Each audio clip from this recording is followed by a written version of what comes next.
नमस्कार, बहुत बहुत स्वागत है आप सभी का डीडी न्यूज के इस खास कार्यक्रम इस वक्त में। मैं हूं निखिल सिंह और क्या है इस वक्त की बड़ी खबरें जिनके बारे में विस्तार से जानने समझने को लेकर आपके मन में जिज्ञासा है। क्या है इन खबरों के मायने, क्या है इनके पीछे का एजेंडा। अगले 1 घंटे में हम बात करेंगे कुछ ऐसी ही बड़ी खबरों की जिस पर चर्चा जरूरी है। इस चर्चा में जुड़ेंगे अपने संवाददाताओं से और विशेषज्ञ मेहमानों से भी।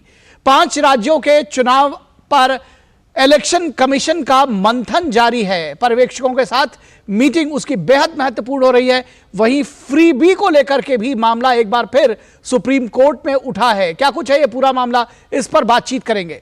साथ ही साथ बात करेंगे जातीय जनगणना की और ये जानेंगे कि कितने दावेदार जातीय जनगणना के अब उभरे हैं और इसके पीछे की सियासत आखिर क्या है। मनरेगा फंड या फिर तृणमूल कांग्रेस का सियासी पैतरा, इस पर भी बातचीत होगी क्योंकि अभिषेक बनर्जी ने जो कोलकाता में राजभवन का घेराव किया है उसके पीछे की सियासत को समझने की कोशिश करेंगे। पंजाब की बात करेंगे, सतलज यमुना लिंक पर सियासत हो रही है। किस तरह से है यह सियासत, आखिर क्या है इसके मायने, होंगे कई अहम सवाल और जवाब। लेकिन सबसे पहले इस वक्त की हेडलाइंस। ब्याज दरों में कोई बदलाव नहीं, 6.5% पर बरकरार रेपो रेट। रिजर्व बैंक ने कहा ऊंची महंगाई दर देश की आर्थिक स्थिरता के लिए बड़ा खतरा। चालू वित्त वर्ष में जीडीपी विकास दर 6.5% रहने का अनुमान। तृणमूल कांग्रेस का कोलकाता में राजभवन घेराव दूसरे दिन भी जारी। गवर्नर को ज्ञापन देने पर अड़े अभिषेक बनर्जी। गवर्नर हाउस के सामने अनिश्चितकालीन धरना। मनरेगा को लेकर टीएमसी बना रही है मुद्दा, लेकिन योजना में भ्रष्टाचार पर नहीं दे रही है जवाब। भाजपा ने आम आदमी पार्टी पर साधा निशाना, कहा अन्ना हजारे के आंदोलन से जन्मी पार्टी का असली चेहरा जनता के सामने। भ्रष्टाचार करना आपकी नीति बन गई है।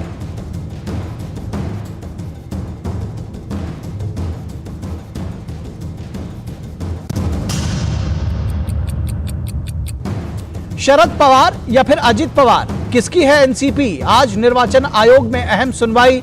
पार्टी के चुनाव चिन्ह को लेकर दोनों गुट रखेंगे अपना अपना पक्ष। वहीं 5 राज्यों के चुनाव की तारीखों के ऐलान से पहले चुनाव आयोग की पर्यवेक्षकों के साथ चर्चा। और सिक्किम में अचानक बाढ़ के बाद राहत और बचाव कार्य में तेजी। केंद्र ने सिक्किम को एसडीआरएफ से अपना हिस्सा जारी करने की मंजूरी दी। राज्य में हुई क्षति का आकलन करने के लिए एक अंतर मंत्रालयी केंद्रीय टीम का गठन। तो सबसे पहले 5 राज्यों के चुनाव पर चुनाव आयोग यानी इलेक्शन कमीशन का मंथन है और इसके साथ ही साथ चुनाव आयोग को एक नोटिस भी जारी किया गया है। यह नोटिस सुप्रीम कोर्ट ने फ्री बी के मामले में जारी किया है, यानी फ्री बी का मामला फिर सुप्रीम कोर्ट में पहुंचा है। तो मध्य प्रदेश, छत्तीसगढ़, राजस्थान, तेलंगाना और मिजोरम में होने वाले विधानसभा चुनावों की तैयारियों को लेकर चुनाव आयोग की पर्यवेक्षकों के साथ बेहद अहम बैठक है। चुनाव आयोग के साथ होने वाली इस बैठक में सुरक्षा, आर्थिक गतिविधि और मादक पदार्थों से संबंधित गतिविधियों से जुड़े पर्यवेक्षकों को बुलाया गया है। चुनाव तैयारियों के सिलसिले में आयोग की ये आंतरिक बैठक बेहद अहम मानी जाती है। चुनाव की तारीखों के ऐलान से पहले इसे महत्वपूर्ण दिशा निर्देश के रूप में जाना जाता है। इस बैठक को चुनाव आयोग की अंतिम तैयारियों के तौर पर देखा जा रहा है। इस बैठक में चुनाव कैसे कराया जाए, इसको लेकर भी चर्चा हो रही है। पर्यवेक्षकों के साथ इस बैठक के बाद चुनाव आयोग किसी भी वक्त इन 5 राज्यों में चुनाव की तारीखों की घोषणा कर सकता है। ऐसा माना जा रहा है, यह कहा जा रहा है कि इसके बाद चुनाव की तारीखों की घोषणा कभी भी इलेक्शन कमीशन कर देगा। वहीं एमपी और राजस्थान में चुनाव से पहले सीएम की तरफ से की जा रही घोषणाओं के खिलाफ दायर याचिका पर सुप्रीम कोर्ट में आज सुनवाई हुई है। सुप्रीम कोर्ट ने दोनों राज्यों यानी राजस्थान और एमपी और केंद्र और साथ ही साथ चुनाव आयोग को नोटिस जारी कर 4 हफ्ते के भीतर इस मुद्दे पर जवाब मांगा है। याचिकाकर्ता का कहना था कि चुनावी लाभ की योजनाओं से आम लोगों पर बोझ पड़ता है और राज्य की आर्थिक हालत बिगड़ती है।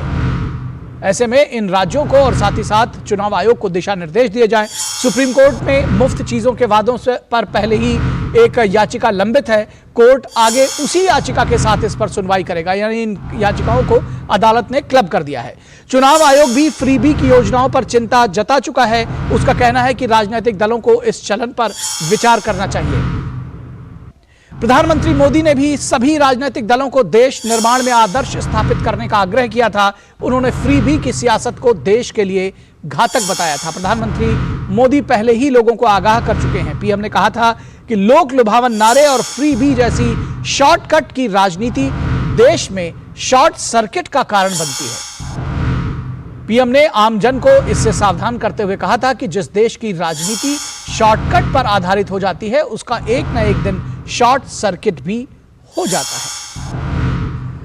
तो इस शॉर्टकट की सियासत पर, इस फ्री बी की सियासत पर सुप्रीम कोर्ट ने एक बार फिर से नोटिस जारी किया है और उसके साथ ही साथ चुनाव आयोग में आज काफी हलचल है। तो इन खबरों पर जुड़ रहे हमारे साथ में हमारे दो साथी संवाददाता ऋषि कुमार और विकास सारथी भी हमारे साथ जुड़े हुए हैं। ऋषि, पहले सबसे आपके पास आते हैं और ये जानने की कोशिश करेंगे कि चुनाव आयोग में आज काफी हलचल है। एक तो शरद पवार और अजीत पवार के बीच का जो मामला है वो तो शायद आज वो तो चल ही रहा है, साथ ही साथ जो पर्यवेक्षकों की बैठक है उस पर भी सभी की निगाहें हैं, क्योंकि एक तरह से कहा जाए तो चुनाव आयोग अपनी रणनीति तय करेगा इन 5 राज्यों के चुनावों को लेकर। क्या कहेंगे आप? बिल्कुल निखिल, अगर हम देखें तो चुनाव आयोग में निश्चित तौर से आज हलचल का दिन है और ये हलचल बेहद महत्वपूर्ण इस मायने में है कि आने वाले जो 5 राज्यों के जो चुनाव हैं उनको लेकर जो तैयारियों का अब तक जो सिलसिला चल रहा था वो करीब करीब अंतिम पड़ाव पर आ चुका है। अभी हमें आयोग से जिस तरीके से कुछ पिक्चर्स प्राप्त हुए जिसमें कि आयोग के द्वारा पर्यवेक्षकों को संबोधित किए जाने की जो पिक्चरें प्राप्त हुई, तस्वीरें प्राप्त हुई, उससे साफ लग रहा है कि आयोग कि ये जो बैठक है वो अब करीब करीब समाप्ति की ओर है, क्योंकि मुख्य चुनाव आयुक्त ने भी पर्यवेक्षकों को संबोधित किया है। ऐसे में ये जो पर्यवेक्षक हैं इनकी क्या भूमिका है हम सभी जानते हैं कि इन चुनावों में चाहे वो पुलिस के तौर पर हो या व्यय के तौर पर हो, इन सभी पर्यवेक्षकों का एक दायित्व होता है कि जितनी भी चुनाव जो प्रक्रिया है उसमें वो एक ऐसी भूमिका निभाएं जिसमें कि आयोग के दिशा निर्देशों को अक्षरशः पालन करने में अगर कहीं भी कोई भी कोताही बरती जा रही हो तो उसकी तत्काल सूचना न केवल वो आयोग को दें और उसे उसी जगह पर उसको ठीक करके और उनको दुरुस्त करके और उन दिशा निर्देशों का पालन भी करवाएं। तो हम कह सकते हैं कि यह पर्यवेक्षक आयोग के आंखों की तरह काम करते हैं जो कि वहाँ पर फील्ड में होते हैं। दूसरी बात, ये जो पर्यवेक्षक हैं करीब 900 पर्यवेक्षक हैं जो कि इन 5 राज्यों में भेजे जाएंगे और पूरी चुनाव प्रक्रिया के दौरान ये वहाँ पर रहकर तैनात रहेंगे और सभी चीज़ों की जानकारी और जो दिशा निर्देश हैं उनका पालन करवाने में अपनी भूमिका निभाएंगे। दूसरी महत्वपूर्ण बात, जैसे कि आपने जिक्र किया कि एनसीपी का जो घटनाक्रम है वो तकरीबन 4 बजे यहाँ पर आयोग के सामने शुरू होगी। उनकी जो हियरिंग है एक तरीके से दोनों पक्षों को बुलाया है और ये दोनों पक्ष अपने वकीलों के माध्यम से और अपने नेताओं के माध्यम से आयोग के समक्ष अपने अपने दावे करेंगे।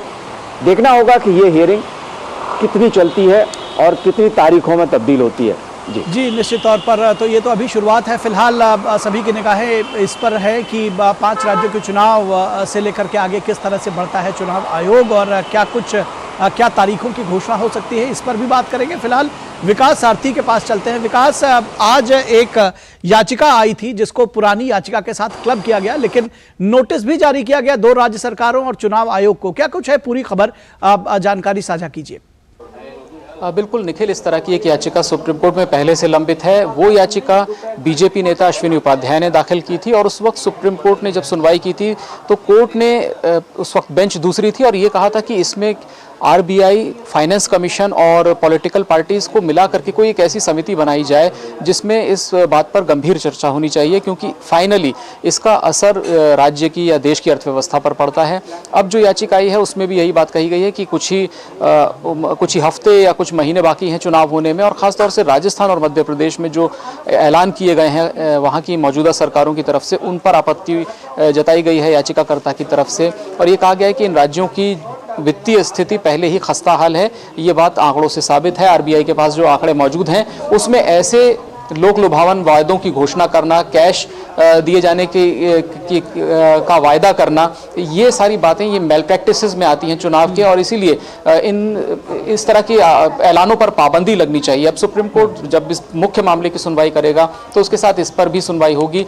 हालांकि चुनाव आयोग ने ये कहा था कि इस तरह के जो लोक लुभावन वादे किए जाते हैं, जो फ्रीबीज की घोषणा की जाती है, उस पर पूरी तरह नियंत्रण कर पाना आयोग के लिए बहुत मुश्किल है, क्योंकि एक बहुत महीन अंतर है कि किसको वो एक जायज वायदा माने, किस चीज को एक मैनिफेस्टो का जायज हिस्सा माने, और किन चीजों को फ्रीबीज के तौर पर देखा जाए। जी जी जी, आपके पास वापस आते हैं ऋषि कुमार।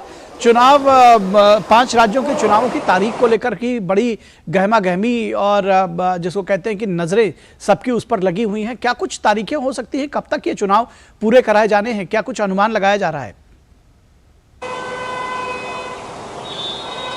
देखिए निखिल, सबसे बड़ी बात यही होती है कि ये जो तारीखें हैं, इस पर जब चुनाव प्रक्रिया शुरू होनी होती है, सबसे ज़्यादा नज़रें इस बात पर होती हैं कि वोटिंग किस दिन होगी। इस वोटिंग को लेकर निश्चित तौर से कवायद अभी मीडिया में शुरू हो चुकी है, लेकिन 2 पहलू इसमें है कि एक तो जो मिजोरम है, मिजोरम में जो विधानसभा का जो समय है वो दिसंबर तक है, और बाकी के जो राज्य हैं, 4 राज्य जिसमें कि तेलंगाना है, मध्य प्रदेश है, राजस्थान और छत्तीसगढ़ है, इसमें जनवरी की अलग अलग तारीखें हैं जो कि जनवरी तक उनके विधानसभा का गठन हो जाना है। लेकिन हम जानते हैं कि इन सभी 5 राज्यों में चुनाव एक साथ कराए जाने हैं और आचार संहिता एक साथ लगेगी। तो ऐसे में जो चुनाव की जो संभावित तारीखें हैं, मुझे लगता है कि वो जो नवंबर के मध्य नवंबर से लेकर दिसंबर के प्रथम सप्ताह तक इसके होने की काफ़ी गुंजाइश है, क्योंकि नवंबर में अगर हम बात करें तो शुरुआत में त्योहारों का पूरा दौर है, जिसमें दीपावली है, छठ है और भी त्यौहार हैं, जिस तरीके से उनका कंसीडरेशन रहेगा। दूसरा, अगर हम बात करें कि इसको कितना आगे तक ले जा सकते हैं, तो इसको चूँकि हमें मौसम का भी ख्याल करना होता है, तो इसको दिसंबर के प्रथम सप्ताह तक या 10-15 तारीख तक उसको मैक्सिमम ले जाया जा सकता है। और इस लिहाज से अगर हम देखें तो 15 नवंबर से 15 दिसंबर का जो बीच का समय है, इसमें ये तारीखें हो सकती हैं, जो मेरा अनुभव बताता है। अब बात आ जाती है कि इन राज्यों में कितने चरणों में चुनाव होंगे। तो जो पूर्व का अनुभव है हमें बताता है कि छत्तीसगढ़ में 2 चरणों में पहले चुनाव हुए, राजस्थान में 1 या 2 चरणों में चुनाव हो जाते हैं, तेलंगाना में भी, क्योंकि ये सभी राज्य पीसफुल स्टेट है।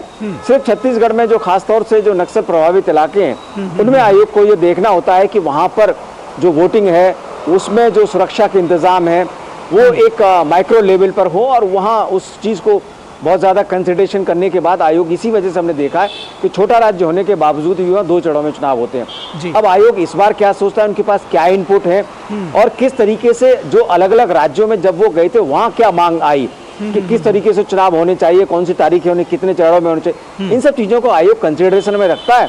और निश्चित तौर से जब आयोग प्रेस कॉन्फ्रेंस करेगा, उम्मीद है कि ये कल के बाद अब कभी भी हो सकती है, या तो कल ही हो जाए या किसी भी दिन हो सकते हैं, क्योंकि जो प्रिपरेशन है वो पूरी हो चुकी है।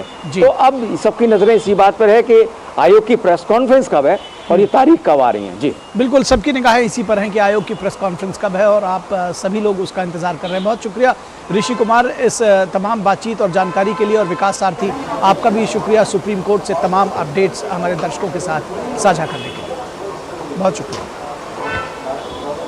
और अब बात करेंगे कि जातीय जनगणना के और कितने दावेदार, लेकिन रुकेंगे एक छोटे से ब्रेक के लिए। आप कहीं मत जाइएगा, जल्द हाजिर होंगे। बहुत हार्ड वर्क करते हो, मेरी तरह स्मार्ट वर्क करो। क्यों? लॉटरी लगी है? लॉटरी समझो, शेयर मार्केट की एक मस्त स्कीम में इन्वेस्ट कर रहा हूँ, गारंटीड हाई रिटर्न्स आएंगे। आपके गारंटीड हाई रिटर्न्स कोई करण अर्जुन नहीं है जो जरूर आएंगे? मतलब? बाबा, शेयर मार्केट में जोखिम होता है, कोई भी गारंटीड हाई रिटर्न्स का वादा नहीं कर सकता, ये गैर कानूनी है। अच्छा? हाँ। सोच कर समझ कर इन्वेस्ट कर। ब्रेक के बाद एक बार फिर आप सभी का स्वागत है। और बिहार में जातीय जनगणना हुई, लेकिन उसका श्रेय लेने की होड़ भी साफ दिखाई देती है। तो इससे जुड़े हुए तमाम मुद्दों पर बातचीत करेंगे और जानने की कोशिश करेंगे कि इसके पीछे की सियासत दरअसल क्या है। बिहार में नीतीश सरकार की जातीय जनगणना रिपोर्ट जारी करने के बाद विवादों का सिलसिला भी इसके साथ ही तेज हो गया है। एक और जहां इस पर क्रेडिट लेने की होड़ मची है, वहीं रिपोर्ट की विसंगतियों को लेकर सवाल उठाया जा रहा है। एक के बाद एक तमाम राजनीतिक दलों के नेता और स्वयं जेडीयू के नेता भी इस पर सवाल उठा रहे हैं। जेडीयू एमपी सुनील कुमार ने अपनी ही सरकार की रिपोर्ट पर सवाल उठाए हैं। जातीय जनगणना के आंकड़े को गलत बताते हुए उन्होंने डेटा को त्रुटिपूर्ण बताया है। उनका आरोप है कि उन्होंने अपने समाज से बात की है, कई टोले और मोहल्ले में टीम कभी गई ही नहीं थी। इसे लेकर उन्होंने समाज की बड़ी पंचायत बुलाई है। तो यह आरोप बहुत सारे लोगों का है कि डेटा ठीक नहीं है। उधर जातिगत जनगणना कराने का श्रेय जेडीयू ने नीतीश कुमार को दिया है। जेडीयू अब बिहार से बाहर उत्तर प्रदेश में नीतीश कुमार को चुनाव लड़ने के लिए प्रोत्साहित कर रही है। जेडीयू सूत्रों की माने तो नीतीश कुमार यूपी में बीजेपी को घेरने के लिए अखिलेश यादव से चर्चा करेंगे, लेकिन आरजेडी इसका उन्हें श्रेय लेने देगी, इसमें संदेह है। जेडीयू इसे अपने विस्तार का मौका देखती है। उसको लगता है कि उसके विस्तार के लिए एक अच्छा मौका है, लेकिन इंडिया गठबंधन में अखिलेश यादव खुद जातीय जनगणना के एक बड़े पैरोकार बने हुए हैं। लेकिन अब सवाल यह है कि क्या कांग्रेस नीतीश कुमार को मसीहा बनाकर राज्यों के चुनाव में उतारेगी, क्योंकि सबके अपने अपने एजेंडे हैं और अपने अपने सियासी नफा नुकसान है। राहुल गांधी ने एमपी और छत्तीसगढ़ के चुनावों में जिसकी जितनी आबादी उसका उतना हक का नारा बुलंद किया है।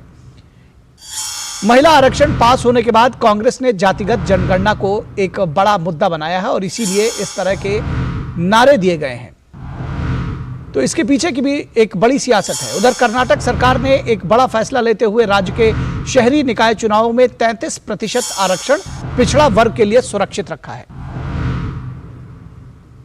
दरअसल इस आरक्षण को सरकार ने एक आयोग की सिफारिश पर लागू करने की बात कही है और यह आयोग कहता है कि 50% से ज्यादा आरक्षण नहीं होना चाहिए। 33% आरक्षण देने की बात कहती है। न्यायमूर्ति भक्त वत्सल आयोग की रिपोर्ट में यह सिफारिश की गई थी, लेकिन कोटा 50% के पार नहीं होना चाहिए, यह शर्त भी जोड़ी है। सवाल यह है कि सिद्धारमैया सरकार अपनी सामाजिक आर्थिक गणना की रिपोर्ट क्यों जारी नहीं करती है। तो पिछली बार सिद्धारमैया ने सामाजिक आर्थिक गणना कराई थी, लेकिन उसकी रिपोर्ट को सार्वजनिक नहीं किया गया है। यह भी एक बड़ा सवाल है कि आखिर ऐसा क्यों। ओबीसी को लेकर सरकार ने पहले जातिगत जनगणना कराई थी, लेकिन उसे सार्वजनिक नहीं किया गया है। दूसरी ओर लालू प्रसाद यादव बिहार से आगे बढ़कर पूरे देश में इस जातीय जनगणना को लागू कराने की बात करते हैं। लालू यादव की सियासत का ये एक बड़ा एजेंडा है।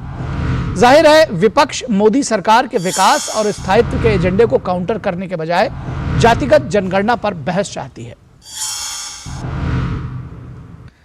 लेकिन कांग्रेस के जिसकी जितनी आबादी उसका उतना हक के नारे का दक्षिण में क्या असर होता है और यह क्या असर वहां पर पड़ेगा, यह देखने की बात है। यह बेहद दिलचस्प होगा कि ये जिसकी जितनी आबादी उसका उतना हक, इसका असर उत्तर में तो हो सकता है मनमाफिक हो जाए, लेकिन दक्षिण में क्या होगा ये कांग्रेस को भी सोचना पड़ेगा। फिलहाल हमारे साथ में इस पूरे मुद्दे पर बातचीत करने के लिए 3 खास मेहमान जुड़े हुए हैं। हमारे साथ में धनंजय गिरी जो कि प्रवक्ता है बीजेपी के, स्वागत है धनंजय जी। हमारे साथ ऋषि मिश्रा राजनीतिक विश्लेषक हैं, ऋषि जी स्वागत है आपका। और हमारे साथ में विनोद मिश्रा हमारे संपादकीय सलाहकार, विनोद मिश्रा जी आपका भी स्वागत है। और विनोद जी आपके साथ में शुरुआत करेंगे। दरअसल अभी तक जब बात हो रही थी जातीय जनगणना की, तो इसमें देखने में आ रहा था कि इंडिया गठबंधन के सारे लोग एक साथ नजर आ रहे थे, लेकिन अब उससे आगे बढ़कर ये लगता है कि सभी लोग क्रेडिट लेने की जो होड़ है वो ज्यादा तेज हो गई है। निखिल, हम लोग अपनी रिपोर्ट की चर्चा पे आए उससे पहले ये बड़ी खबर ये है कि सुप्रीम कोर्ट में भी आज इस मामले पे सुनवाई होनी थी 6 अक्टूबर को। जी। और सुप्रीम कोर्ट में जब ये मामला आया तो सुप्रीम कोर्ट ने अभी इस बात अगले तारीख जनवरी को इसमें सुनने की बात कही है। वैसे सुप्रीम कोर्ट का कहना है कि नीतिगत मामले में कोई सरकार अपना कोई भी निर्णय लेने के लिए स्वतंत्र है, लेकिन जब उनसे कोर्ट की तरफ से ये अपील किया गया था याचिकाकर्ता की तरफ से कि इसमें अगर किसी व्यक्ति की, किसी समाज की और किसी की अपनी एक प्राइवेसी है, और जिसमें सुप्रीम कोर्ट ने जाति गणना के बजाय एफिडेविट था बिहार सरकार का कि वो एक सोशियो इकोनॉमिक हमारी ये सर्वे है और जिसपे हम रिपोर्ट लागू करेंगे, जिसकी रिपोर्ट हम सार्वजनिक करेंगे, तो उस पर जब सवाल आया तो सुप्रीम कोर्ट ने कहा कि अभी पटना हाई कोर्ट में इसकी लंबी बहस हुई है और यहाँ भी इसको सुनने की जरूरत है और हम इस चीज को आगे सुनेंगे और जनवरी में इसका मामला ये बनता है उसका।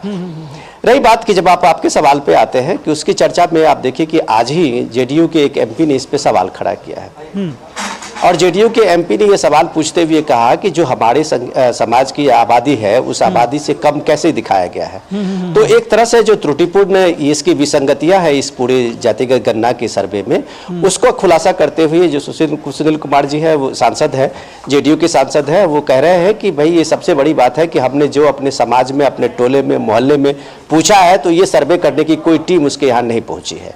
यही बात कमोबेश करते हुए कल रविशंकर प्रसाद, बीजेपी के बड़े नेता है, पटना साहिब के एमपी हैं, उन्होंने बात यही कही है। अपने केस स्टडी के साथ में उन्होंने प्रेस कॉन्फ्रेंस किया था और उन्होंने कहा कि ये सर्वे में कब किसके यहाँ गई और किसके यहाँ से ये सर्वे हुआ, ये लोगों को नहीं मालूम है। यही बात, ये बिहार में इस तरह की आवाजें आ रही है। लेकिन जो बात आप ये दावेदारी की बात कर रहे हैं और इसका श्रेय लेने की जो होड़ है, उसी श्रेय में अब देखिए कि जेडीयू इसको मान रही है कि ये पूरे के पूरे भारत में एक मैसेज जाना चाहिए कि इसका श्रेय नीतीश कुमार को जाता है, कि नीतीश कुमार ने एक साहस का काम किया है, इसको लागू किया है। नीतीश कुमार कैसे किया है, किस तरह किया है, ये बताने की जरूरत नहीं है, जो विसंगतियां सामने में आ रही है। लेकिन ये क्रेडिट के साथ साथ में अब जेडीयू का ये प्लान है कि एक राष्ट्रीय पार्टी के फलक पे अपने को दिखाने के लिए, नीतीश कुमार का एक बड़ा चेहरा सामने में लाने के लिए, हो सकता है कि इस पहल से नीतीश कुमार को कल जो इंडिया गठबंधन की मीटिंग होगी तो कन्वेनर भी उनको बनाया जाए। तो वो इस पहल को लेके अब यूपी की तरफ मुड़ रहे हैं। उनका मानना है कि यूपी में जिस तरह से वहां सामाजिक समीकरण बने हैं, अगर नीतीश कुमार की भूमिका बनती है तो शायद बीजेपी को एक बड़ा धक्का हो सकता है। तो ये इन सारी चीजों को लेकर जब आप देखते हैं कि इसमें हर पार्टी जो इंडिया गठबंधन के है, कांग्रेस सबसे आगे है। जब से महिला आरक्षण बिल पास हुआ और महिला आरक्षण कानून भी बन गया, तब से आप देखिए कि राहुल गांधी के हर इलेक्शन रैली में जिसकी जितनी आबादी उतना हक का ये नारा लगता है। और वो एक तरह से कांग्रेस इसमें किसी भी दूसरे पार्टी को कोई भी माइलेज और कोई भी क्रेडिट देने के लिए तैयार नहीं है। तो इन सब चीजों को अगर आप देखते हुए देख रहे हैं कि ये कंफ्यूजन जो लॉट है, उसके पीछे का सीधा सीधा मतलब ये है कि अगर विकास के एजेंडे पे, स्थायित्व के एजेंडे पे जो मोदी सरकार का सबसे बड़ा एजेंडा है, उसके बदले में वो अब इस पे बहस चाहते हैं और ये बहस जो है उनको सूट करता है। देखिए, ठीक है, ये बहस उनको सूट करता है ऋषि कुमार, लेकिन ऋषि मिश्रा जी, लेकिन ये जो श्रेय लेने की होड़ कहीं ना कहीं दिखाई दे रही है, उस पर क्या कांग्रेस ऐसा करने देगी, या ये कहा जाए कि कांग्रेस का इससे कुछ लेना देना रह जाएगा? क्योंकि जेडीयू जिस तरह से प्रोजेक्ट कर रही है नीतीश कुमार को, आरजेडी और कांग्रेस तो इसमें किनारे हो जाएंगे। क्या लगता है आपको? देखिए, मेरा ये मानना है कि पार्टी को दिया जाना चाहिए। जो बिहार में जो 9 पार्टी हैं, जो जनवरी 2019 में से विधानमंडल से संशोधन से पास किया गया था, इसमें बीजेपी भी, कांग्रेस पार्टी के बिहार से करीब 9 पार्टी से सर्वसम्मति से यह पास किया गया था कि जाति संरक्षण के आगे कराया जाए। तो क्रेडिट तो मैं बीजेपी को देना चाहता हूँ, लेकिन बीजेपी की सम्मति थी। ऋषि जी, आपकी आवाज बहुत अच्छे से नहीं आ रही है, तो मैं एक बार अपने पीसीआर से रिक्वेस्ट करूंगा कि आपकी आवाज, जी एक बार आपकी आवाज थोड़ा, जी अब बोलिए एक बार फिर से। जी, आवाज आ रही है, फिर से एक बार दोहराने की कोशिश करें जो आपने कहा है। जी देखिए, मेरा ये मानना है कि जो जाति संरक्षण बिहार में हुई है, उसमें जेडीयू आरजेडी के साथ साथ मैं बीजेपी को भी इसका श्रेय देना चाहता हूँ, क्योंकि जनवरी 2019 विधानमंडल में जब ये विषय आया था तो सर्वसम्मति से 9 पार्टी में बीजेपी भी थी और बीजेपी ने इसका, बिहार बीजेपी ने समर्थन किया था। ठीक है, तो श्रेय सिर्फ मैं जेडीयू को नहीं, कांग्रेस को नहीं, बीजेपी को भी देना चाहता हूँ। और बीजेपी के तमाम जो यूनिट हैं भाजपा के, बिहार के, उनको मैं इसका श्रेय देना चाहता हूं, क्योंकि सर्वसम्मति से ये पास हुई थी जनवरी 2019 में। जहां तक जाति सर्वेक्षण की बात है, तो ये होनी चाहिए, क्योंकि परिवार का वह सदस्य जो आज भी डेवलपमेंट के जो रूपरेखा है उससे अछूत है, सामाजिक रूप से, आर्थिक रूप से, तो उनको कहीं ना कहीं उसका आंकड़ा आना चाहिए, ताकि उसी हिसाब से सरकार काम कर सके। जहां तक श्रेय लेने की बात है, तो हो सकता है हर पॉलिटिकल पार्टी में इसको लेकर हो। राहुल गांधी भी इस चीज को हर जगह कहते हैं कि जिसकी जितनी आबादी उसकी उतनी भागीदारी। तो ये नारा पहले भी तो दरअसल यही से मूल प्रश्न फिर आता है कि आपस में ऋषि जी, जब उसी किसी एक मुद्दे पर होड़ लेने की कोशिश होगी, तो क्या फिर मतभेद आगे नहीं आएंगे? फिर कैसा गठबंधन?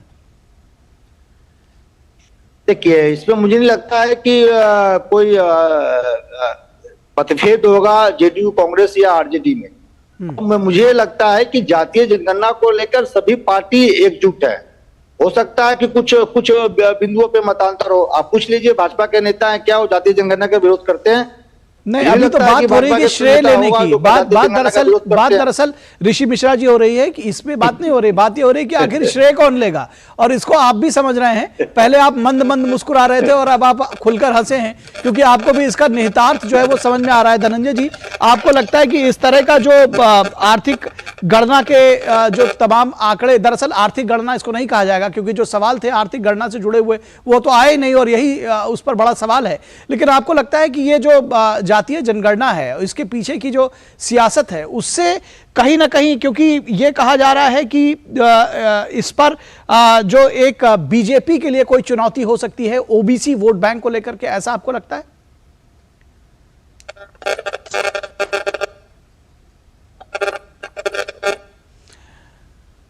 एक बार अपना जो सिस्टम है उसको चेक कर लीजिए, जो आपका इंस्ट्रूमेंट है उसको चेक कर लीजिए। धनंजय जी, आपकी आवाज हम तक नहीं आ पा रही है।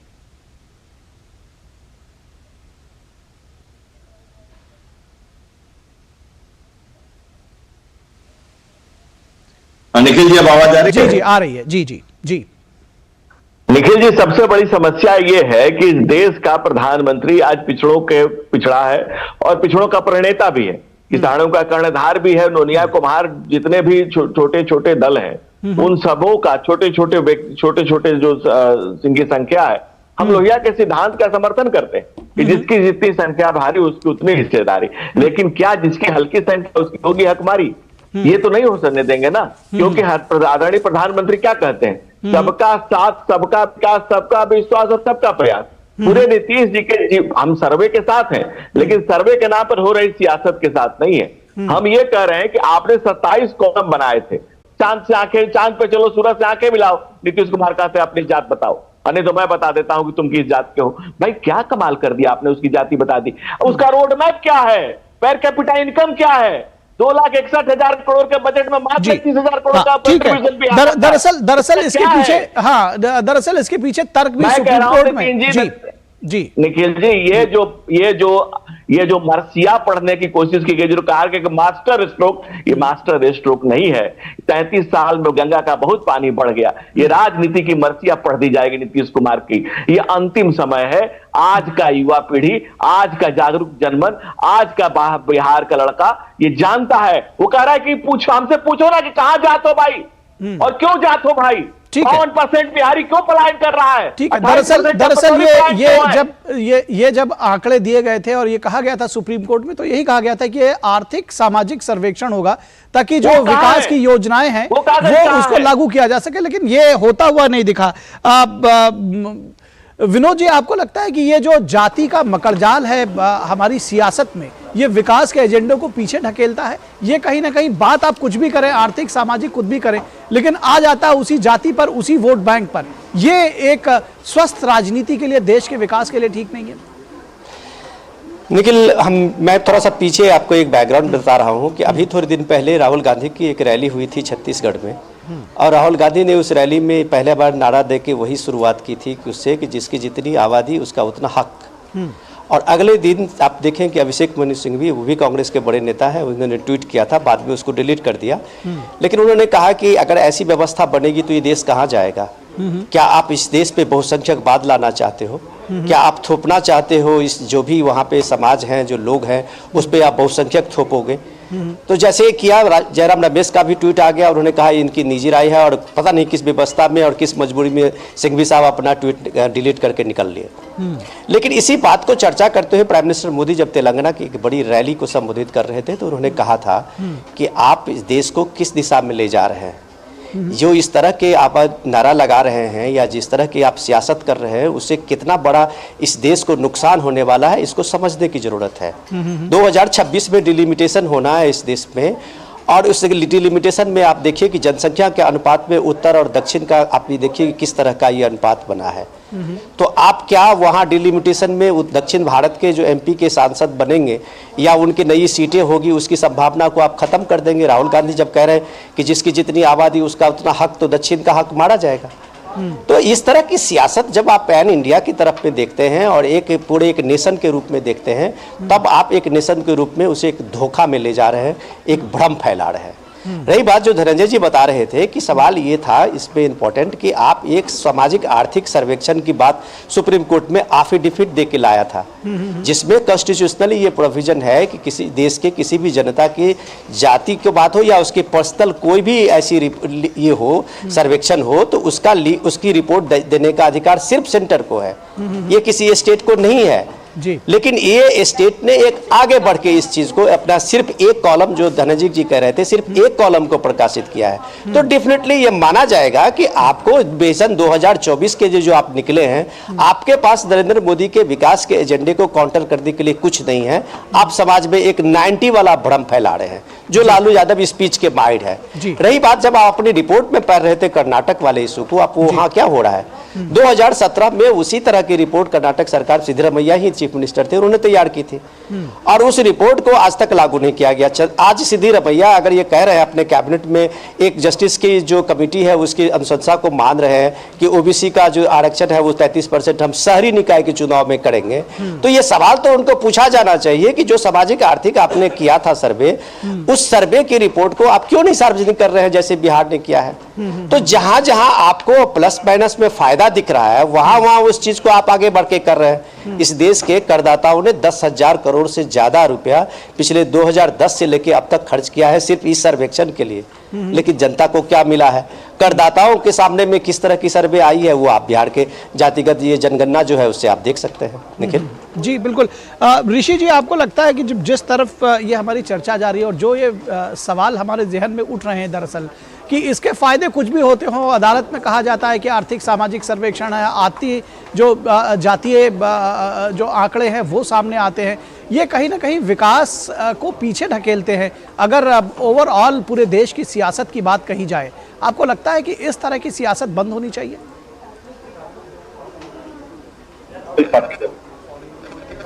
आपको मालूम होगा, आप तो विद्वान एंकर हैं, इस पार्टी की जब सरकार आती है, नाम नहीं लेना चाहता हूँ, मंत्रिमंडल की जो सूची जारी होती है, आप माइक को थोड़ा सा ऊपर कर ले अपना, शायद तो आवाज बेहतर तरीके से आएगी। ऋषि जी जी जी मैं कह रहा हूँ ये समाज की और भारतीय राजनीति की कड़वी सच्चाई है, चाहे वो कोई भी पॉलिटिकल पार्टी हो। अभी मैं कुछ दिन पहले जब मंत्रिमंडल का गठन हो रहा था, उसकी सूची जारी हुई तो बाई कास्ट मंत्री के नाम के आगे का तो उसके कास्ट लिखे हुए थे। आज ये भी सच्चाई है कि कोई भी ब्राह्मण बहुल एरिया में आपका किसी पार्टी का हिम्मत है कि किसी ओबीसी को टिकट दे देंगे या ओबीसी बहुल एरिया में किसी ब्राह्मण को टिकट दे देंगे। आज भी कोई भी पार्टी टिकट देती है तो उस एरिया के कास्ट फैक्टर को देखते हुए देती है। तो ये दरअसल उसी साहस की तो मैं बात आपसे जानना चाह रहा हूं, हम सबको समझना होगा। ऋषि जी, मैं दरअसल उसी बात की कह रहा हूँ कि जो भी पार्टियां हों वो तो अपने राजनीतिक लाभ के लिए करेंगे ही, लेकिन जब देश के विकास की बात करते हैं, देश को आगे ले जाने के लिए बात करते हैं, तो ये हम हर बार ये बात करते हैं कि जाति पे आधारित, क्षेत्र पर आधारित वोट नहीं पड़ना चाहिए। मैं उसी पे आ रहा हूँ 2015 में एक देश के बड़े नेता का वो भाषण आपको याद होगा, जब वो कहते हैं कि मैं ओबीसी वर्ग से आता हूँ, मैं पिछड़े वर्ग से आता हूँ, तब वो कौन सा सामाजिक समरसता बढ़ा रहे होते हैं हिंदुस्तान का, चाहे कोई भी पॉलिटिकल पार्टी हो। तो मेरा ये मानना है कि जात पात जो है वो राजनीति में नहीं आनी चाहिए, लेकिन जहां तक सर्वेक्षण की बात है उसका इस्तेमाल आप राजनीति में करते हैं वो गलत है। सर्वेक्षण में ये होना चाहिए कि कौन सा समाज का जो हिस्सा है जो आज भी विकास के रूपरेखा से महरूम है। आज भी आप कितने ओबीसी में कई ऐसे सब कास्ट हैं जिसके बारे में आप नहीं जानते, ठीक है। आज भी तो ये आपको करना होगा। जहां तक धनंजय गिरी जी के बयान से आप देखिएगा कि बिहार बीजेपी इस चीज को लेकर क्लियर है, लेकिन राष्ट्रीय लेवल पे बीजेपी क्लियर नहीं है। ठीक है, इससे पूछ लेते हैं धनंजय जी, क्या इस तरह का कोई, चलिए ठीक है धनंजय जी, क्या इस तरह का कोई कंफ्यूजन है? नहीं, देखिए हम अभी भी कह रहे हैं, जिस बात को कहे उसी को कह रहे हैं कि हम बिल्कुल कह रहे हैं कि आपने 27 कॉलम बनाए, 26 कहाँ गए भाई? वो 26 कॉलम कहाँ गए? दूसरे इनके उत्थान का क्या आपके पास रोड मैप है? इनकी क्या रोड मैप है? आपने बता दिया कि आप इतने हैं, आप इतने, आप इतने, आप इतने, but fine, perfect, all right, thank you. इसका उपाय क्या है? इसका विकास कैसे होगा? जो 2,61,000 करोड़ के बजट में 31,000 करोड़ के कंट्रीब्यूशन करने वाला बिहार कौन सी योजना बना लेगा और कौन सा काम कर लेगा? जिस 52% जिस बिहार का पलायन है और 28% टेम्पररी पलायन है, यानी कि लगभग 80% के पलायन के रेशियो है, उस बिहार के पास क्या है करने के लिए? बिहार कहता है कि हमसे क्यों नहीं पूछते कोई कहां जात हो भाई, क्यों सूरत जात रहे हो? तो अपनी मेहनत से सूरत की सूरत बदल रहे हो, अपनी मेहनत से मुंबई की जो सड़कें मरीन ड्राइव बना रहे हो, अपनी मेहनत से तुम देश और दुनिया की तरक्की कर रहे हो। बिहार में करने के लिए अवसर क्यों नहीं है? बिहार में करने के लिए रोजगार क्यों नहीं है? नीतीश जी ने एक फैक्ट्री खोली होगी, एक अगर इंडस्ट्री खोल दी होती तो उसमें लोग कल्याण करते। लालू यादव के समय में जितने लोग भागे, जितना पलायन हुआ, जिस रफ्तार से बिहार के लोग से बाहर गए, नीतीश जी ने उसमें से 4 लोगों को बुला कर बसा दिया होता तो बताते। आपके पास कहने के लिए कुछ नहीं है। 18 साल में अगर 9 काम आप बता पाते तो आप जनता के सामने जा पाते, लेकिन चूंकि निठल्ल अधिकारी निकम्मे निजाम नीतीश कुमार के पास कहने के लिए कुछ नहीं है, बिहार बस इंतजाम का शिकार है, तो वो कहते हैं कि जाति बताता हूं, रुको रुको रुको, तो मैं तुम्हारी जाति बताता हूं। जाति के ताल पे बेताल की तरह नृत्य करते नीतीश कुमार आज बेताल बन रहे हुए हैं। बेताल की तरह ये विक्रम और बेताल की लड़ाई है, जहां एक तरफ प्रधानमंत्री ने चांद पे विक्रम रोवर भेजा है और आदित्य से आंख मिलाकर विक्रमादित्य की कहानी दोहरा रहे हैं। नीतीश कुमार जाति के ताल पे बेताल होकर के बिहार को बेहाल छोड़ना चाहते हैं, लेकिन बिहार बेहाल नहीं होगा। गंगा का बहुत पानी बह चुका है। आज का युवा इस बात से अच्छी तरह से वाकिफ है कि तुम 90 का बिहार दिखाना चाहते हो, हमें तुम्हें नया चुनाव दिखाते हैं। ठीक है, ठीक है। विनोद मिश्रा जी, जी विनोद मिश्रा जी, आपके आखिरी कमेंट्स बहुत जल्दी से रखिएगा, ब्रीफ में। निखिल, हमने दोनों अपने लोगों को सुना और अपने अपनी बात तो बहुत शानदार से कह रहे थे, लेकिन अब सब ये देखिए कि ये बात तो लोगों के बीच में जब ये भ्रम की स्थिति बनेगी या बनाने की कोशिश की जाएगी,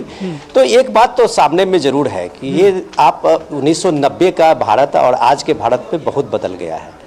जो गिरिजी कह रहे थे कि गंगा पानी बहुत बह गया है, वो डेफिनेटली आप ये बात जान लीजिए कि आज जो नई पीढ़ी के लोग हैं, जिनकी अपनी एक आकांक्षा है और इस आकांक्षा के भारत में उनके जो सपने हैं और उन सपने को पूरा करने के लिए जो अभी रोड मैप देश में दिख रहा है, उसमें वो मुझे नहीं लगता है कि वो लालू यादव आज अगर फिर से सक्रिय हो गए हैं इस बात को लेके, तो उनकी इस सक्रियता से और उनके उस भ्रम में फिर फंसेंगे, क्योंकि ये 33 साल से आप बिहार में ये देखिए कि वो जेपी के उसी संपूर्ण क्रांति के निकले हुए सारे लोग हैं जो जाति तोड़ों का आंदोलन इसी बिहार की मिट्टी से शुरू किया था, और उसके साथ में ये सारे लोग थे। लेकिन वो जेपी का सपना, जेपी की संपूर्ण क्रांति को जहां उन्होंने छोड़ा हो, लेकिन जो आज की राजनीति 33 साल के बाद पलट के आए हैं, तो ये कह सकते हैं कि जेपी के साथ भी धोखा हुआ है और संपूर्ण बिहार के साथ भी धोखा हुआ है, क्योंकि ये लोग इस मुहाने से 1990 पे जा रहे हैं और वो बता रहे हैं लोगों को कि हम वही हैं और हमारी वही कास्ट, वही राजनीति जो है वो अभी तक जी। दरअसल जो मैंने ऋषि जी से सवाल पूछा था, उसका मेरा आशा भी यही था कि जो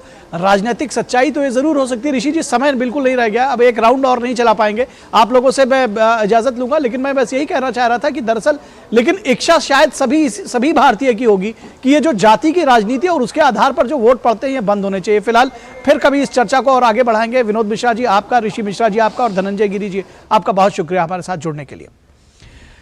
और अब आगे बात करेंगे कि मनरेगा फंड या तृणमूल की सियासी पैतरेबाजी, लेकिन रुकेंगे एक छोटे से ब्रेक के लिए, कहीं मत जाइएगा, जल्द हाजिर होंगे।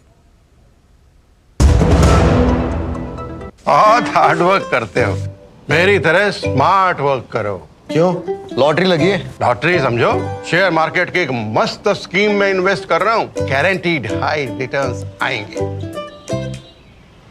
आपके गारंटीड हाई रिटर्न्स कोई करण अर्जुन नहीं है जो जरूर आएंगे? मतलब? बाबा, शेयर मार्केट में जोखिम होता है, कोई भी गारंटीड हाई रिटर्न्स का वादा नहीं कर सकता, ये गैर कानूनी है। अच्छा, हाँ। सोचकर समझकर इन्वेस्ट कर। अर्जुन, एग्जाम्स में you made us really proud. अब आगे क्या सोचा है? पापा, मैंने IIT जाना है और इंजीनियर बनना है। Think IIT, think विद्या मंदिर।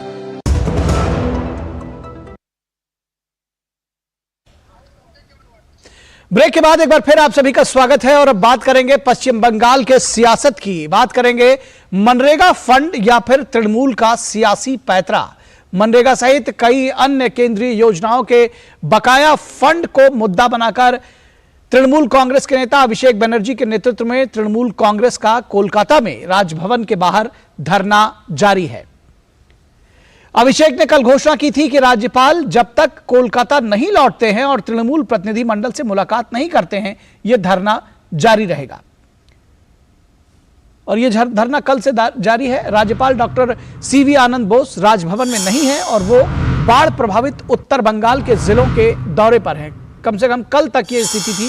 वर्तमान स्थिति क्या है, हम अपने संवाददाता से जानेंगे। टीएमसी का आरोप है कि केंद्र सरकार बंगाल का वाजिब हक नहीं दे रही है, लेकिन केंद्रीय योजनाओं में गड़बड़ी और धांधली के बारे में पार्टी चुप है। मनरेगा में फेक जॉब कार्ड को लेकर मचे सियासी घमासान के बीच ममता बनर्जी ने पिछले महीने जॉब कार्ड में संशोधन की बात कही थी, क्योंकि फेक जॉब कार्ड का मुद्दा सामने आया था। लेकिन मनरेगा में भारी भ्रष्टाचार को लेकर केंद्र ने जांच शुरू कर दी थी। आरोप है कि केंद्रीय ग्रामीण विकास मंत्रालय को कभी भी यूटिलाइजेशन सर्टिफिकेट मिला ही नहीं, यानी कितना पैसा खर्च हुआ, कितना यूटिलाइज हुआ, उसके बारे में कोई सर्टिफिकेट नहीं दिया राज्य सरकार ने। अब अभिषेक बनर्जी और उनकी पत्नी को ईडी ने पश्चिम बंगाल में स्कूलों में नौकरी के लिए करोड़ों रुपए के नगद लेन देन के केस में आज पूछताछ के लिए बुलाया था। और पिछले दिनों भी अभिषेक ने ईडी के सामने ये कहते हुए पेश होने से इनकार कर दिया था कि वो धरना प्रदर्शन को लेकर दिल्ली में व्यस्त हैं। और आज फिर अभिषेक यही दलील देते हुए दिख रहे हैं कि वो धरने प्रदर्शन में व्यस्त हैं, लेकिन विपक्षी बीजेपी का कहना है कि ये जांच से बचने का हथकंडा मात्र है। बीजेपी का आरोप है कि भ्रष्टाचार और बिगड़ती कानून व्यवस्था से ममता बनर्जी की इमेज को भारी धक्का लगा है, इसलिए उन्होंने मनरेगा और दूसरी केंद्रीय योजनाओं में फंड को लेकर मुद्दा बनाया है। जबकि इन योजनाओं में आकंठ भ्रष्टाचार में डूबी सरकार केंद्रीय ग्रामीण विकास मंत्रालय को यूटिलाइजेशन सर्टिफिकेट तक मुहैया कराने में नाकाम रही है।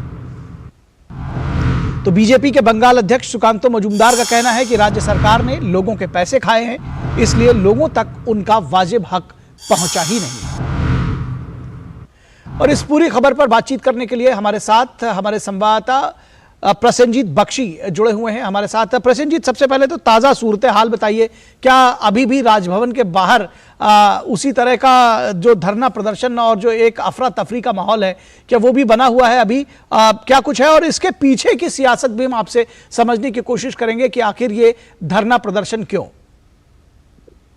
नहीं, देखिए निखिल, अफरा तफरी का तो कोई सवाल ही नहीं है। वहाँ ये कोलकाता अभिषेक बनर्जी का अपना राज है, वो कहाँ पे भी किसी जगह पे भी कभी भी बैठ सकते हैं, बैठ गए हैं। वो 144 है फिर भी बैठ गए हैं और बस वहीं पे बैठे हुए हैं। अभी गवर्नर को अपना काम करना है, गवर्नर अपना काम में बिजी है। आप जानते हैं सिक्किम की दुर्गति के बारे में, और सिक्किम से सटा हुआ बंगाल की हाल वैसा ही है, तो वो उस पर लगे हुए हैं। और साथ में वो केंद्र की सरकार के साथ कोऑर्डिनेशन में हो सकता है आज दिल्ली भी चले जाए, फिर दोबारा आगे रिलीफ और बाकी काम के लिए बात करने के लिए। तो इसीलिए ऐसा कुछ जरूरी नहीं है कि गवर्नर डॉक्टर सीवी आनंद बोस भाग के आ जाए और यहाँ पे सिर्फ इन्हीं का ये सब राजनीति का पैतरा का सामना करे, ये जरूरी नहीं है। लेकिन कहानी है कि आप जो सवाल पूछ रहे थे कि क्या है ये वास्तविक, यहाँ पे दो तरह की, एक कुछ लोग ये भी कहने लगे हैं कि जिस तरह से स्ट्रीट फाइटिंग करके ममता बनर्जी से यहाँ तक पहुंची है 1984 से लेकर 2023 तक, शायद उसी का एक किसी तरह की एक रिपीट टेलीकास्ट करने की कोशिश में है अभिषेक बनर्जी। और यह रिपीट टेलीकास्ट करने के लिए उनको बताया गया है हाईकमांड की तरफ से कि चलिए अब टाइम हो चुके हैं, हम हमारा राजदंड अब तक आपको सौंपेंगे, तो आप थोड़ा सा रास्ते में रात गुजारने की जो रिहर्सल है वो कर लीजिए, क्योंकि हमारे पास इसके अलावा कुछ चारा नहीं है, क्योंकि हम कोई विकास का मुद्दा लोगों के सामने आगे वाले चुनाव में रख नहीं सकते। तो ये स्ट्रीट फाइटिंग हमारे लिए एक ही मात्र मुद्दा है जो आम मोर्चे की समय से हम करते आ चुके हैं। तो इसी तरीके से आप वहां पे बैठे रहिए, तो हो सकता है ऐसा। लेकिन वास्तविक कहानी यह है कि सच तो यह है कि अगर आपको किसी सिस्टम चलाना है तो उसमें, जैसे देखिए ना, ये बंगाल में पिछले बारिश में, मतलब आज अभी भी आसमान में बादल है, थोड़ा सा सूरज का मुंह दिखाई दे रहा है लेकिन बादल है, और बारिश में जिस तरह से एक के बाद एक गांव में मिट्टी का घर ध्वस्त हो रहा है, तो क्या आप प्रधानमंत्री आवास योजना में क्या घर बनाया? आपने तो बताए थे, हम 100% घर बना दिए थे। तो बंगाल की गांव में इतने मिट्टी का घर आया कहां से? इसका कोई जवाब नहीं है अभिषेक बनर्जी के पास। आप लोग जो बनाए थे जॉब कार्ड के हिसाब, उसमें से 1,30,00,000 के आसपास जो जॉब कार्ड है वो फेक निकला है।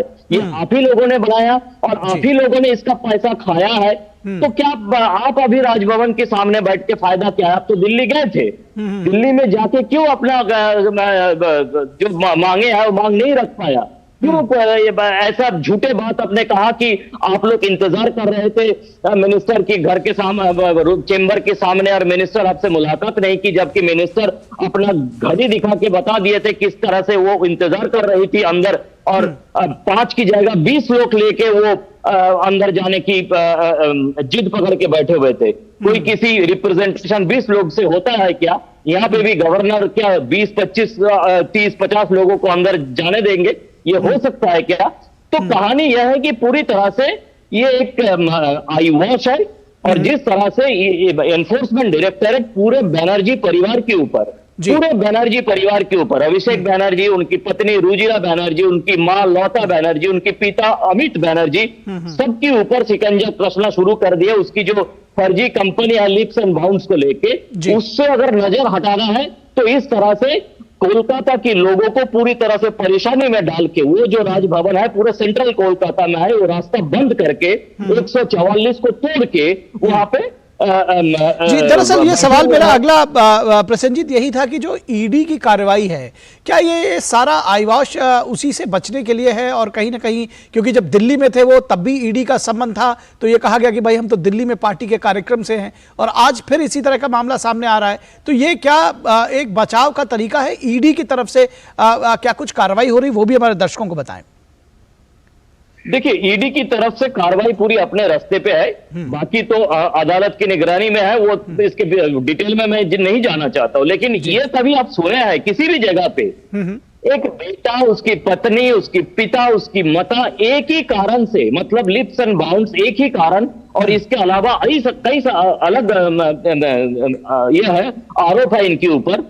ईडी का बुलावा आ रहा है, और आप ईडी का काम ये नहीं है कि आपका क्या राजनीतिक प्रोग्राम है उसको, उसका लिस्ट एक तरफ लेके, उनका समन का लिस्ट दूसरी तरफ बना के वो आपको समन करते रहे। उनका समन करने की एक तरीका है, इसमें भी वो राजनीति खोजने की कोशिश, जैसे देश के प्रधानमंत्री नरेंद्र मोदी जी की और देश के स्वराष्ट्र मंत्री अमित शाह जी, वो बैठ के ईडी को इंस्ट्रक्शन दे रहे हैं कि फलाने दिन अभिषेक बनर्जी दिल्ली जाने वाला है, आप उस दिन का समन का डेट रखिए। ये बच्चों जैसी और बेवकूफ जैसी बातें लोगों को समझाने का कोशिश, मेरे ख्याल से लोग ये समझ नहीं रहे हैं। लोग अपना जो बात समझना है वो समझ रहे हैं। पूरी तरह से जो करप्शन है, करप्शन में डूबे हुए हैं तृणमूल कांग्रेस, करप्शन में डूबे हुए हैं बनर्जी परिवार, और इसी से लोगों की ध्यान हटाने के लिए ये सारे की सारे जो कवायद था वो लगा हुआ है, उसमें लगे हुए हैं अभिषेक बनर्जी। जी जी जी जी, आपने कहा कि लोगों का ध्यान भटकाने के लिए, एक नैरेटिव गढ़ने के लिए, जनता के बीच में भ्रम की स्थिति बनाने के लिए, आम जनता क्या सोचती है? आपको लगता है कि आम लोग इसको भली प्रकार से इस पूरी सियासत को समझ पा रहे हैं? बिल्कुल समझ पा रहा है निखिल, मैं बता रहा हूं, आप किसी भी जगह पे किसी भी लोग से, बंगाल की आप पता है चाय की दुकान में, या कॉलेज कोलकाता कॉलेज स्ट्रीट की कॉफी हाउस में, या ट्राम या बस में चढ़ के बात करिए, लोग आपका कान बंद करना पड़ेगा, इससे ऐसा शब्द इस्तेमाल करके लोग गालियां देते रहे। तो कहानी ऐसा नहीं है कि लोग समझ नहीं रहे, लोग समझ रहे हैं, और चुनाव में क्या नतीजे है क्या नतीजे नहीं है, इसके ऊपर लोगों की सोच निर्भर नहीं करता है। अगर लोग ऐसा सोचते हैं कि इनको 10 वोट मिला है और इनको 11 वोट मिला है, तो जिनको 11 वोट मिले हैं तो वही सही है, ऐसा तो नहीं होता है डेमोक्रेसी में। लोगों की सोच ये पूरी तरह से क्लियर है, पूरी दिमाग क्लियर है लोगों की, कि पूरी तरह से भ्रष्टाचार से, अपना भ्रष्टाचार के बारे में इनके ऊपर जो आरोप है, उस आरोप से लोगों की दृष्टि घुमाने के लिए, भटकाने के लिए ये सारे कोशिश है। लोग अपना मन तैयार कर लिया है कि कौन क्या है। ईडी अपना काम में लगे हुए हैं, अदालत अपने काम में लगे हुए हैं, और ये अपना बचाव, ये सब बचाव के लिए ये सब कुछ नाटक में लगे हुए हैं। जी जी जी, निश्चित तौर पर। और ये जैसा आपने कहा कि जनता सब कुछ भली भांति समझ रही है, उसके सामने ये जो राजनीतिक प्रहसन है वो भी इसको बखूबी जानती है। बहुत शुक्रिया इस तमाम बातचीत और जानकारी के लिए प्रसेनजीत बख्शी। और इसके बाद बात करेंगे सतलज यमुना लिंक पर सियासत की। खबर पंजाब से है, जहां पिछले दिनों सुप्रीम कोर्ट ने पंजाब सरकार को वर्षों से जारी सतलज यमुना लिंक विवाद सुलझाने की दिशा में काम करने को कहा था। अदालत ने साफ तौर पर कहा था कि इस पर राजनीति न की जाए, विवाद का हल ढूंढें। लेकिन फिलहाल अभी तक इस विवाद का हल नहीं ढूंढा जा सका है। सुप्रीम कोर्ट ने केंद्र सरकार को आदेश देते हुए यह भी कहा था कि SYL नहर बनाने की प्रक्रिया को लेकर सर्वे की शुरुआत की जाए। इस पर एक सर्वे किया जाए, यह अदालत ने कहा था। लेकिन सर्वे को लेकर पंजाब में सियासत तेज हो गई है। इंडी गठबंधन में शामिल आम आदमी पार्टी और कांग्रेस इसे लेकर आमने सामने है। पंजाब के मुख्यमंत्री भगवंत मान ने कहा है कि दूसरे राज्य को देने के लिए हमारे पास एक बूंद भी पानी नहीं है। तो यह समझा जा सकता है कि कितना सख्त रुख यह अपनाया है। लेकिन पंजाब सरकार ने कैबिनेट मीटिंग बुलाकर सर्वे की प्रक्रिया की समीक्षा की और विशेष सत्र बुलाने की बात की है, लेकिन एक बूंद भी पानी न देने की अपनी स्थिति स्पष्ट कर दी है। उधर कांग्रेस पार्टी ने भगवंत मान पर बड़ा आरोप लगाया है। विधानसभा में विपक्ष के नेता प्रताप सिंह बाजवा ने कहा कि पंजाब सरकार सुप्रीम कोर्ट में पैरवी करने में असफल रही है। कांग्रेस का आरोप है कि अरविंद केजरीवाल हरियाणा में पब्लिक रैली में कह चुके हैं कि वे हरियाणा का हक दिलाएंगे, लेकिन अब आप इसमें सियासत कर रही है। वहीं अकाली दल ने कड़ा रुख अपनाते हुए सर्वे का विरोध करने की चेतावनी दी है। पार्टी नेता पंजाब का पानी दूसरे राज्यों को देने के पक्ष में कतई नहीं है।